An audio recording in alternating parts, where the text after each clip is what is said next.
ಮಾಧ್ಯಮದ ಸ್ನೇಹಿತರು ನೀವೆಲ್ಲ ಇದ್ದೀರಿ.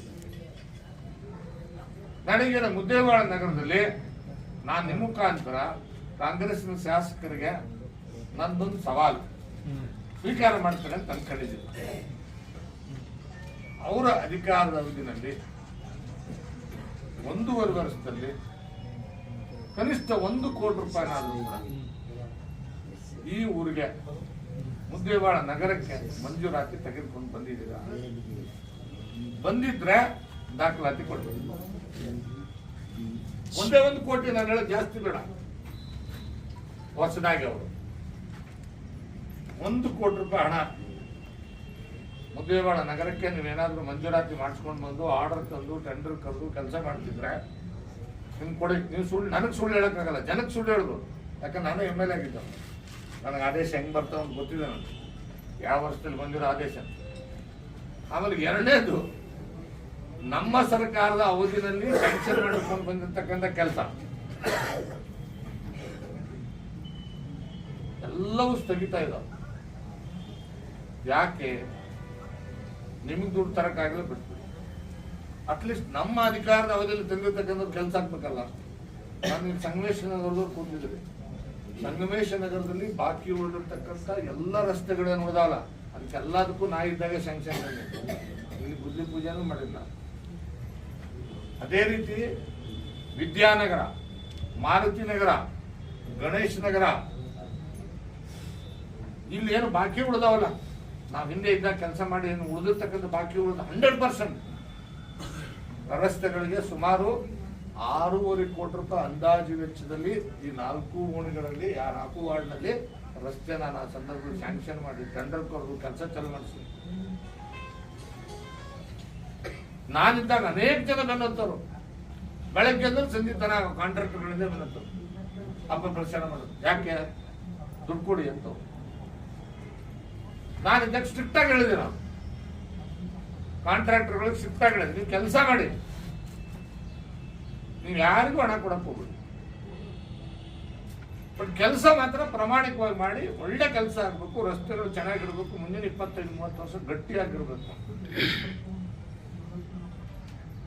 ಅದು ಯಾವಾಗ ನಾನು ಸೋತೆ ಮರುದಿನ ಚಾಲು ಆ ಕಾಂಟ್ರಾಕ್ಟರ್ ಕೆಲಸ ಮಾಡಕ್ ಅನ್ಕೊಂಡು ಬಂದ್ ಮಾಡಕ್ ಬಂದ. ಇವ್ರೇನ್ ಹೇಳ್ತಾರೆ ಶಾಸಕರು, ನಾ ಯಾರಿಗೂ ಬಂದ್ ಮಾಡಕ್ ಹೇಳಿಲ್ಲ. ಮಂದ್ಯಾಗ ಹೇಳ್ತೀರಿ ನೀವು, ಸಂಧ್ಯಾಗ ಹೇಳಾಕತ್ತೀರಿ. ಮಂದ್ಯಾಗ ರಸ್ತೆ ಮಾಡಕ್ ಹೇಳ್ತೀರಿ, ಸಂಧ್ಯಾಗ ಬಂದ್ ಮಾಡಕ್ ಹೇಳ್ತೀರಿ. ಈ ಪರಿಸ್ಥಿತಿ ಇರ್ತಕ್ಕಂಥ ಅನೇಕ ಜನ ಹೋಗಿ ಕೆಲವು ಕಾಂಗ್ರೆಸ್ ಪುಡಾರಿಗಳು, ಲೀಡರ್ಗಳು ಅಲ್ಲೋಗಿ ರಸ್ತೆ ಬಂದ್ ಮಾಡಕ್ ಹೋಗಿ ನಿಂತ್ಕೊಂಡು ಹೋಗಿ ಬಾಯಲ್ಲಿ ಬಂದ್ ಮಾಡಿ. ಇದೇ ವಿದ್ಯಾನಗರದಾಗ ಮಾಡಿದೆ. ಇಲ್ಲಿ ನೀವು ಸಂಘರ್ಷ ರಸ್ತೆಯನ್ನು ಸ್ಯಾಂಕ್ಷನ್ ಮಾಡಿದ್ರೆ ಯಾಕೆ ಮಾಡ್ತಾ ಇಲ್ಲ? ನಮ್ಮ ಸರ್ಕಾರ ಕೊಟ್ಟಿರೋದು, ನಮ್ಮ ಸರ್ಕಾರದ ಹಣ ಕೊಟ್ಟಿರ್ತಕ್ಕಂಥದ್ದು, ಟೆಂಡರ್ ಆಗಿರ್ತಕ್ಕಂಥದ್ದು, ವರ್ಕ್ ಆಗಿರ್ತಕ್ಕಂಥದ್ದು ಯಾವುದು ಮಾಡಲಿದ್ದಾರೆ. ಒಂದು, ನಾನು ಮಾಧ್ಯಮದ ಸ್ನೇಹಿತರಿಗೆ ಹೇಳಿಕ್ಕೆ ಬಯಸ್ತೇನೆ, ನಾನಿದ್ದಾಗ ಸ್ಯಾಂಕ್ಷನ್ ಮಾಡಿರೋದು ಹಣ ಹೇಳ್ತಾ ಇದ್ದೀನಿ 1.5 ಕೋಟಿ ರೂಪಾಯಿ. ಇಡೀ ಮುದ್ದೇಬಿಹಾಳ ನಗರದ ಪ್ರತಿಯೊಂದು ಶಾಲೆ, ಸರ್ಕಾರಿ ಶಾಲೆಗಳನ್ನ ರಿಪೇರಿ ಮಾಡಕ್ಕೆ, ಶೌಚಾಲಯಗಳನ್ನು ಕಟ್ಟೋದಕ್ಕೆ, ಕಂಪೌಂಡ್ಗಳನ್ನು ಕಟ್ಟೋದಕ್ಕೆ ಅವಶ್ಯಕತೆ ಇರ್ತಕ್ಕಂಥದ್ದು 1.5 ಕೋಟಿ ರೂಪಾಯಿ ಸ್ಯಾಂಕ್ಷನ್ ಮಾಡಿ ಅಪ್ರೂವ್ ಮಾಡಿ ಕೊಟ್ಟಿದ್ದೇನೆ. ಕೆಲಸ ಚಾಲು ಮಾಡಬೇಕಾಗಿತ್ತು. ಅವಾಗ ಚುನಾವಣೆ ಬಂತು, ಆದ್ರೆ ಇವತ್ತಿಗೂ ಒಂದು ಶಾಲೆ ಹೋಗಿ ರಿಪೇರಿ ಮಾಡಕ್ಕೆ ನೀವು ಕೊಡ್ತಾ ಇಲ್ಲ. ದುಡ್ಡು ಹಾಳಾಗೋಗ್ಲಿ, ಅಟ್ಲೀಸ್ಟ್ ನಮ್ಮ ಸರ್ಕಾರ ಬಂದಿದ್ರೆ ಅದರ ಕೆಲಸ ಮಾಡಕ್ ಬಿಡ್ಬೇಕಲ್ಲ. ಇನ್ನು 3ನೇದು, ಲೈಟ್ ಹಾಕ್ಸಕ್ಕೆ ನಮ್ಮದಾಗಿರ್ಲಿ ಗಣೇಶ್ ನಗರ, ಮಾರುತಿ ನಗರ, ವಿದ್ಯಾನಗರ, ಆಮೇಲೆ ಸಂಗಮೇಶ್ ನಗರ. ಯಾಕೆ ಈ ನಗರಗಳಿಗೆ ಹಾಕ್ಸಿದೆ ಅಂದ್ರೆ ಇಲ್ಲಿ ಕಳ್ತನ ಜಾಸ್ತಿ ಆಗ್ತದೆ. ವ್ಯಾಪಾರಸ್ಥರ ಮನೆಗಳಿದಾವೆ, ನೌಕರದಾರ ಮನೆಗಳಿದಾವೆ, ಬಿಟ್ಟು ಹೋಗ್ತಾರೆ. ಒಂಟಿ ಮನೆ ಕೀಲಿ ಹಾಕಿ ನೋಡ್ಬಿಟ್ಟು ರಾತ್ರಿ ಹೊತ್ತೆಲ್ಲ. ಆಮೇಲೆ ಪೊಲೀಸ್ ಪೆಟ್ರೋಲಿಂಗ್ ಜಾಸ್ತಿ ಇರಲ್ಲ ಅಂತ ಹೇಳಿ ಪ್ರತಿ ಮನೆಗೊಂದು ಲೈಟ್ ಹಾಕ್ಬೇಕು. ಹೆಂಗೇನೋ ಸಿಸ್ಟಮ್ ಸ್ಯಾಂಕ್ಷನ್ ಮಾಡಿಸಿದ್ದು ಅಂದ್ರೆ ಗಮನದಲ್ಲಿರಲಿ. ಒಂದು ಮನೆ ಇದೆ ಅಂದ್ರೆ ಅವ್ರ ಮನೆ ಕಾಂಪೌಂಡ್ ಹೊರಗಡೆ ಕರೆಕ್ಟಾಗಿ ಅಲ್ಲೊಂದು ಕಂಬ ಹಾಕಿ ಅದಕ್ಕೊಂದು ಲೈಟಲ್ಲಿ ವ್ಯವಸ್ಥೆ ಮಾಡಿ ಅದ್ರ ಡೈರೆಕ್ಟ್ ಕನೆಕ್ಷನ್ ಅವ್ರ ಮನೆ ಒಳಗೆ ಕೊಡೋದು, ಅಥವಾ ಮನೆ ಹೊರಗಡೆ ಮೇನ್ ಡೋರ್ ಇರುತ್ತೆ ಅಲ್ಲಿ ಕೊಡೋದು. ಅವನು ಕತ್ಲಾದ ತಕ್ಷಣ ಮನೆಯ ಮಾಲಕ್ತಿ ಬಂದು ಅದನ್ನು ಒಳಗಡೆಯಿಂದನೂ ಆನ್ ಮಾಡ್ಬೋದು, ಹೊರಗಡೆಯಿಂದನೂ ಆನ್ ಮಾಡ್ಬೋದು. ಅಂದರೆ ಆ ಮನೆಗೆ ಯಾವಾಗಲೂ ಬೆಳಕಿದ್ರೆ ಯಾರು ಕಳ್ಳರು ಕಾಟರು ಬರೋದು ಕೂಡ ತೊಂದರೆ, ಅದು ಹೆದರ್ತಾರೆ ಅನ್ನೋ ದೃಷ್ಟಿಯಿಂದ ಮತ್ತು ಯಾವಾಗಲೂ ಬೆಳಕಿರುತ್ತೆ ಅವ್ರು ಮೇಂಟೈನ್ ಮಾಡ್ತಾರೆ ಅನ್ನೋ ದೃಷ್ಟಿಯಿಂದ ಮಾಡಿಸೋದಕ್ಕೆ ಅದು ಸುಮಾರು 1.5 ಕೋಟಿ ರೂಪಾಯಿ, 1 ಕೋಟಿಯಿಂದ 1.5 ಕೋಟಿ ರೂಪಾಯಿ ನಾವನ್ನ ಬೇರೆ ಬೇರೆ ಇದರಲ್ಲಿ ಮಾಡಿಸಿ ಕೊಟ್ಟಿದ್ದೀವಿ. ಇವತ್ತಿಗೂ ಒಂದೇ ಒಂದು ಲೈಟ್ ಆಗ್ತದೆ. ಎಲ್ಲ ದುಡ್ಡು ಅದು ನಿಮ್ ಚೀಫ್ ಆಫೀಸರ್ ಏನ್ ಮಾಡ್ತಾ ಇದ್ದಾರೆ? ನೀವೆಲ್ಲ ಪುರಸಭಾ ಸದಸ್ಯರುಗಳು ಏನ್ ಮಾಡ್ತಾ ಇದ್ದೀರಿ? ಇದನ್ನ ಪ್ರಶ್ನೆ ಮಾಡಬೇಕು ಅಂತೇಳಿ ನಾನು ವಿನಂತಿ ಮಾಡ್ತೀನಿ. ಶಾಸಕರಾದವರು ಸರ್ಕಾರ ಆಯ್ತು, ನಿಮ್ ಸರ್ಕಾರ ಬಿತ್ತಪ್ಪ, ನೀವು ಬಂದಿದ್ರೆ ನಿಮ್ ಸರ್ಕಾರ ಇದೆ, ಕಂಟಿನ್ಯೂ ಮಾಡ್ಬೇಕಲ್ಲ ವರ್ಕ್ಸ್.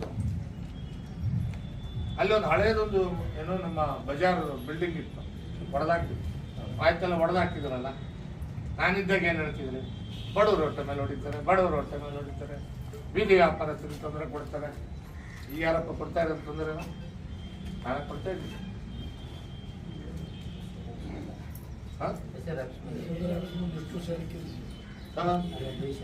ತಹಸೀಲ್ದಾರ್ ಆಫೀಸ್ ಮುಂದೆ ಬಹಳಷ್ಟು ಜನ ಪಾಪ ಶರ್ಟ್ ಹಾಕೊಂಡು, ಸಣ್ಣ ಶರ್ಟ್ ಹಾಕೊಂಡು ಉದ್ಯೋಗ ಮಾಡ್ತಿದ್ರು ಇಲ್ವಾ? ಅವ್ರು ಕಿಚ್ಚಿದ್ ಯಾರು? ನಾನಾ? ಯಾರ್ಯಾರು ಬಿಜೆಪಿ ಸಪೋರ್ಟ್ ಮಾಡ್ಯಾರ ಅಂತೇಳಿ ಯಾರು ಬಿಜೆಪಿ ಕಾರ್ಯಕರ್ತರ ಹುಡುಕಿ ಅವ್ರ ಅಂಗಡಿಗಳನ್ನ ಸಿಕ್ಕಿಸ್ತಕ್ಕಂಥ ನಾಲ್ಕು ಕೆಲಸ ಈ MLA ಮಾಡ್ತಾ ಇಲ್ವಾ? ನಿನಗೆ ಯೋಗ್ಯತೆ ಇದೆಯಾ? ಮಾನ ಮರ್ಯಾದೆ ಇದೆಯಾ MLA? ನಾನು ಕೇಳಿದ್ರಿ. ನಮ್ಮಿದ್ರು ಬಾ, ನಾನು ನಿಂತ್ಕೋತೀನಿ, ನೀನು ನಿಂತ್ಕೋ. ನಿಮ್ದೇನು ನಿಮ್ ಕಾಂಗ್ರೆಸ್ ಮಾಡಿಸಿ ಕೊಡಿ. ಇವತ್ತಿಗೂ ಒಂದೇ ಒಂದು ಲೈಟ್ ಆಗ್ತದೆ. ಎಲ್ಲ ದುಡ್ಡು ಅದು ನಿಮ್ ಚೀಫ್ ಆಫೀಸರ್ ಏನ್ ಮಾಡ್ತಾ ಇದ್ದಾರೆ? ನೀವೆಲ್ಲ ಪುರಸಭಾ ಸದಸ್ಯರುಗಳು ಏನ್ ಮಾಡ್ತಾ ಇದ್ದೀರಿ? ಇದನ್ನ ಪ್ರಶ್ನೆ ಮಾಡಬೇಕು ಅಂತೇಳಿ ನಾನು ವಿನಂತಿ ಮಾಡ್ತೀನಿ. ಶಾಸಕರಾದವರು ಸರ್ಕಾರ ಆಯ್ತು, ನಿಮ್ ಸರ್ಕಾರ ಬಿತ್ತಪ್ಪ, ನೀವು ಬಂದಿದ್ರೆ ನಿಮ್ ಸರ್ಕಾರ ಇದೆ, ಕಂಟಿನ್ಯೂ ಮಾಡ್ಬೇಕಲ್ಲ ವರ್ಕ್ಸ್. ಅಲ್ಲಿ ಒಂದು ಹಳೇದೊಂದು ಏನೋ ನಮ್ಮ ಬಜಾರ್ ಬಿಲ್ಡಿಂಗ್ ಇತ್ತು, ಹೊಡೆದಾಕ್ತಿತ್ತು, ಆಯ್ತಲ್ಲ ಹೊಡೆದಾಕ್ತಿದ್ರಲ್ಲ. ನಾನಿದ್ದಾಗ ಏನ್ ಹೇಳ್ತಿದ್ರಿ? ಬಡವರು ಹೊಟ್ಟೆ ಮೇಲೆ ಹೊಡಿತಾರೆ, ಬೀದಿ ವ್ಯಾಪಾರಸ್ಥರಿಗೆ ತೊಂದರೆ ಕೊಡ್ತಾರೆ. ಈಗ ಯಾರಪ್ಪ ಕೊಡ್ತಾ ಇರೋದು ತೊಂದರೆನ? ನಾಳೆ ಕೊಡ್ತಾ ಇದ್ದೀನಿ.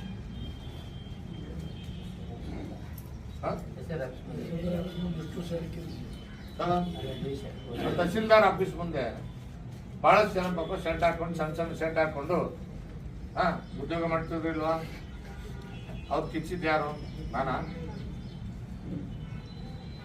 ಯಾರ್ಯಾರು ಬಿಜೆಪಿ ಸಪೋರ್ಟ್ ಮಾಡ್ಯಾರ ಅಂತೇಳಿ ಯಾರು ಬಿಜೆಪಿ ಕಾರ್ಯಕರ್ತರ ಹುಡುಕಿ ಅವ್ರ ಅಂಗಡಿಗಳನ್ನ ಸಿಕ್ಕಿಸ್ತಕ್ಕಂಥ ನಾಲ್ಕು ಕೆಲಸ ಈ MLA ಮಾಡ್ತಾ ಇಲ್ವಾ? ನಿನಗೆ ಯೋಗ್ಯತೆ ಇದೆಯಾ? ಮಾನ ಮರ್ಯಾದೆ ಇದೆಯಾ MLA? ನಾನು ಕೇಳಿದ್ರಿ. ನಮ್ಮಿದ್ರು ಬಾ, ನಾನು ನಿಂತ್ಕೋತೀನಿ, ನೀನು ನಿಂತ್ಕೋ. ನಿಮ್ದೇನು ನಿಮ್ ಕಾಂಗ್ರೆಸ್ಸಿನ ಕಾರ್ಯಕರ್ತರು ಅಂಗಡಿ ಹಾಕೊಂಡ್ರೆ ಇಲ್ಲಿಗೆಲ್ಲ ಅದನ್ನ ನೀನ್ ಕಿತ್ತು, ನನ್ನ ಬಿಜೆಪಿ ಕಾರ್ಯಕರ್ತರು ಹಾಕೊಂಡ್ರೆ ಕಿತ್ತಿಸ್ತೀನಿ. ಅದು ಬಿಟ್ಟು ನಮ್ಮ ಬಿಜೆಪಿ ಕಾರ್ಯಕರ್ತರು ಯಾರಾದ್ರೂ ಒಂದ್ 2 ಅಂಗಡಿ ಹಾಕೊಂಡಿದ್ರ ನಾವು ಬಿಜೆಪಿ ಮಾಡಿದ್ರೆ ಕಿಚ್ಚುದು. ನಾನು ಈಗಲೇ ಹೇಳ್ತಾ ಇದ್ದೀನಿ ಕಾಂಗ್ರೆಸ್ ಕಾರ್ಯಕರ್ತರಿಗೆ, ಮುಖಂಡರುಗಳಿಗೆ, ಪುಡಾರಿಗಳು, ನೀವೇನಿದ್ದೀರಿ ಊರ ಕಾಂಗ್ರೆಸ್ ಪುಡಾರಿಗಳು, ನಿಮ್ಮ 3.5 ವರ್ಷದ ನಂತರ ನಿಮ್ಮ ಲಿಸ್ಟ್ ರೆಡಿ ಇಟ್ಕೊಂಡು ಕಿತ್ತಿಸ್ತೇನೆ. ಮನೆಗೆ ಬಂದು ಹುಷಾರಾಗಿರು. ನಮ್ಮ ಕಾರ್ಯಕರ್ತನ ಮುಟ್ಟಿದ್ರೆ ನಿಮ್ಮನ್ನ ಮನೆಗೆ ಬಂದು ಕಿತ್ತಿಸ್ತೇನೆ. ಎಲ್ಲೆಲ್ಲಿ ಇಲ್ಲಿಗಲ್ ಆಗಿ ಮಾಡ್ಕೊಂಡಿದ್ದೀನಿ, ಮನೆ ಬರ ಗೊತ್ತಿದೆ ನನಗೆ. ನಾನು ಹಿಂದೆ 5 ವರ್ಷ ಇದ್ದಾಗ ಮಾಡಿಲ್ಲ ಕೆಲಸ. 5 ವರ್ಷ ಇದ್ದಾಗ ಮಾಡಿದ್ರೆ ಕೆಲವು ಜನ ನೀವು ಊರ್ ಬಿಡ್ಬೇಕಾದ ಸ್ಥಿತಿ ಬರ್ತಿತ್ತು. ಅಷ್ಟು ಲೂಟಿ ಹೊಡೆದಿದ್ದೀರಿ ಊರಾಗ ನೀವು. ಅದನ್ನ ಮಾಡಲಿಲ್ಲ. ಯಾಕಂದ್ರೆ ಆ ರೀತಿ ದ್ವೇಷದ ರಾಜಕಾರಣ ಮಾಡಬಾರ್ದು ಅನ್ನೋ ದೃಷ್ಟಿಯಿಂದ ಮಾಡಿಲ್ಲ. ಆದ್ರೆ ಇವತ್ತು ಹಂಗಲ್ಲ. ಆಮೇಲೆ PSI ಕೆಲವು ಪೊಲೀಸರು ಇದ್ದಾರೆ, ಬಹಳ ಉರಿತಾ ಇದ್ದಾರೆ. ನಿಮ್ಮ ಲಿಸ್ಟ್ಗಳು ರೆಡಿ ಮಾಡಿ ಇಟ್ಕೊಂಡಿದ್ದೀವಿ ನಾವು. ನಮ್ಮ ಕಾರ್ಯಕರ್ತರನ್ನ ನಿಮ್ಮ ಬಿಜೆಪಿ ಮಾಡಿರ ಮತ್ತೆ ಕರೆದು ಅವನಿಗೆ ತೊಂದರೆ ಕೊಡೋದು. ನಾನು ಎಲ್ಲರ ಬಗ್ಗೆ ಹೇಳ್ತಾ ಇಲ್ಲ, ಕೆಲವರು ನಿಮ್ ಲಿಸ್ಟ್ ಎಲ್ಲ ರೆಡಿ ಇದಾವ ನನ್ನ ಹತ್ರ. ನನಗೆ ಮಾಧ್ಯಮ ಸ್ನೇಹಿತರು ಕರೆದು ನಾನು ಪತ್ರಿಕಾಗೋಷ್ಠಿ ಮಾಡೋದಿದೆ, ಅದ್ರ ಸಮಯ ಇಲ್ಲ ಅಂತ ಇಲ್ಲೇ ವೇದಿಕೆ ಮೇಲೆ ಹೇಳ್ತೇನೆ. ಹೋದ್ ಸಾರಿ ನೀನು ಒಬ್ಬ ಕಾನ್ಸ್ಟೇಬಲ್ ನ ಟ್ರಾನ್ಸ್ಫರ್ ಮಾಡಿಸಿಲ್ಲ. ಯಾರ್ಯಾರು 23-30 ವರ್ಷದಿಂದ ಊಟ ಮಾಡ್ಕೊಂಡಿದ್ದೀರಿ ಇಲ್ಲಿ ಕೆಲವ್ರೇನು ಉರಿತಾ ಇದ್ದೀರಿ, ಗೊತ್ತಿದೆ ನಿಮ್ಮನ್ನ ಎಡೆಮುರಿ ಕಟ್ಟೋದು ಹೇಗೆ ಅಂತ ನನಗೆ ಸಮಯ ಬಂದಾಗ. ಅದಕ್ಕೆ ಪೊಲೀಸ್ ಸ್ಟೇಷನ್ನ ಕಾಂಗ್ರೆಸ್ ಪಕ್ಷದ ಕಚೇರಿ ಮಾಡ್ಕೋಬೇಡಿ. ಕಾಂಗ್ರೆಸ್ ಪಕ್ಷದ ಕಚೇರಿ ಮಾಡ್ಕೊಂಡ್ರಿ ಅಂತಂದ್ರೆ ನಾವು ಬೀದಿಗಿಡಬೇಕಾಗ್ತದೆ. ಒಂದ್ ವೇಳೆ ನಾನು ಬೀದಿಗಿಳಿದ್ರೆ ನಿಮಗೂ ಕಷ್ಟ, ಗಮನದಲ್ಲಿರ್ತೇನೆ. ಯಾಕಂದ್ರೆ ಮೊನ್ನೆ ನಾನು 2-3 ಘಟನೆಗಳನ್ನ ನನ್ನ ಕಾರ್ಯಕರ್ತನ ಗಮನಕ್ಕೆ ತಂದಿದ್ದಾಳೆ. ಅದನ್ನ ನಾನು ಆದಷ್ಟು ವಾರ್ನ್ ಮಾಡ್ತಾ ಇದ್ದೀನಿ. ಮೊನ್ನೆನೂ ಒಂದ್ಸರಿ ವಾರ್ನ್ ಮಾಡಿದ್ದೀನಿ ನಾವು, ನಾನು ಹುಟ್ಟುಹಬ್ಬದ ದಿವಸ. ಆಮೇಲೆ ಕಳ್ದಂಧೆ ನಡೆಸೋದು, ಉಸಿಗಿನ ದಂಧೆ. ಅವ್ರಿಗೇನು ಹೇಳೋದು, ಉಸಿಗಿನ ದಂಧೆ ಮಾಡೋರಿಗೆ ಕಾಂಗ್ರೆಸ್ ಪಾರ್ಟಿ ಅವ್ನು ನಡೆಸ್ತಾನ, ಅವ್ನಿಗೆ ಬಿಟ್ಬಿಡೋದು. ಅವ್ನು BJP ಮಾಡ್ದಾನ, ಅವ್ನು ಉಸಿಗಿನ ಗಾಡಿ ಹಿಡಿದಾಕೋದು. ಅಂದ್ರೆ ನೀನು ಉಸಿಗಿನ ದಂಧೆ ಮೇಲೆ ದುಡ್ಡು ಮಾಡ್ಬೇಕಾಗೈತಲ್ಲ, ಓಪನ್ ಆಗಿ ಮಾಡು. ಕಾಂಗ್ರೆಸ್ನವ್ರಿಗೂ ಬಿಡು, ಅವ್ರು BJP ಮಾಡೋದವರಿಗೂ ಕಾರ್ಯಕರ್ತರಿಗೂ ಬಿಡು, ಇಬ್ಬರು ತೆಗೆದು ಹಂಚ ತಿನ್ನು. ಗೊತ್ತಿದೆ ನಮಗೆ ತಿನ್ನೋದು, ಏನ್ ಗೊತ್ತಿಲ್ಲ ಅಂತಲ್ಲ. ಅದು ನಾನಿದ್ದಾಗ ಮಾಡಿಲ್ಲ ಆ ಕೆಲಸ. ನಾನಿದ್ದಾಗ ಯಾವ ಕಾರಣಕ್ಕೂ ಆ ಕೆಲಸ ಮಾಡಕ್ ಬಿಟ್ಟಿಲ್ಲ ನಾನು. ನೀವು ಮಾಡ್ತಿದ್ರು ಮಾಡಿ, ಆದ್ರೆ ಅದ್ರಾಗೂ ರಾಜಕಾರಣ ಮಾಡ್ತೀವಿ. ಪೊಲೀಸ್ ಇಲಾಖೆಯಲ್ಲಿ ಇರ್ತಕ್ಕಂಥವ್ರು ಅದ್ರಾಗೂ ರಾಜಕಾರಣ ಮಾಡ್ತೀವಿ.